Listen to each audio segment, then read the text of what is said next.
Hello dear students, friends, welcome. இந்த வீடியோவில் 11th maths first midterm exam உடைய important question பேங்குடைய அப்டேட் நம்ம இந்த வீடியோவில் வந்து பார்க்க போகிறோம். ஸோ தமிழகத்தில் பல மாவட்டங்களில் வந்து ஃபஸ்ட்டு மிட்டம் எக்ஸாம் நடக்குது. வரக்கூடிய வாரங்களில் வந்து இன்னும் பல்வேறு மாவட்டங்களில் வந்து தேர்வுகள் வந்து ஆரம்பிக்க இருக்குது.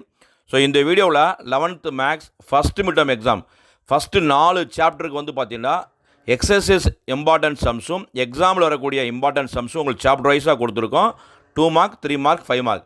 ஸோ நல்லபடியாக ஒர்க் அவுட் பண்ணுங்கள். அது இல்லாமல் உங்களுக்கு ப்ரீவியஸ் இயர்ஸுடைய இந்த ஃபஸ்ட் மிட்டம் எக்ஸாமுடைய ஒரிஜினல் கொஸ்டின் பேப்பருடைய கலெக்ஷன் கொடுத்துருக்கோம். Tamil medium, English medium.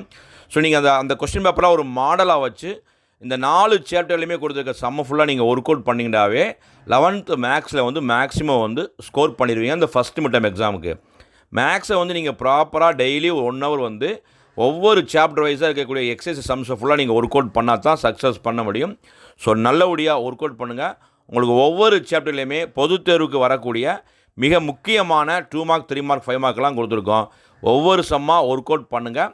So last year question 2020 எப்படி வந்து ஃபஸ்ட்டு மிட்டம் கேட்டிருக்காங்க, சாப்டர் வைஸாக கேட்டிருக்காங்க அப்படின்னு ஒரு கிளியராக ஐடியா கிடைக்கும். ஸோ அதனுடைய அடிப்படையில் நீங்கள் ஒர்க் அவுட் பண்ணும்போது இந்த ஃபஸ்ட்டு மிட்டம் எக்ஸாம் வந்து சூப்பராக அட்டன் பண்ணலாம். இந்த கொஸ்டின் பேப்பர் இம்பார்ட்டன்ட் கொஸ்டின் பேங்குடைய பிடிஎஃப் லிங்கை டிஸ்கிரிப்ஷன் பாக்ஸில் கொடுத்து டவுன்லோட் பண்ணிக்கோங்க. இந்த அப்டேட் பிடிச்ச லைக் பண்ணுங்கள். மறக்காமல் இந்த இம்பார்ட்டன்ட் கொஸ்டின் பேங்க் அப்டேட்டை உங்கள் ஃப்ரெண்ட்ஸ்க்கும் ஷேர் பண்ணுங்கள். All the best. தேங்க்யூ.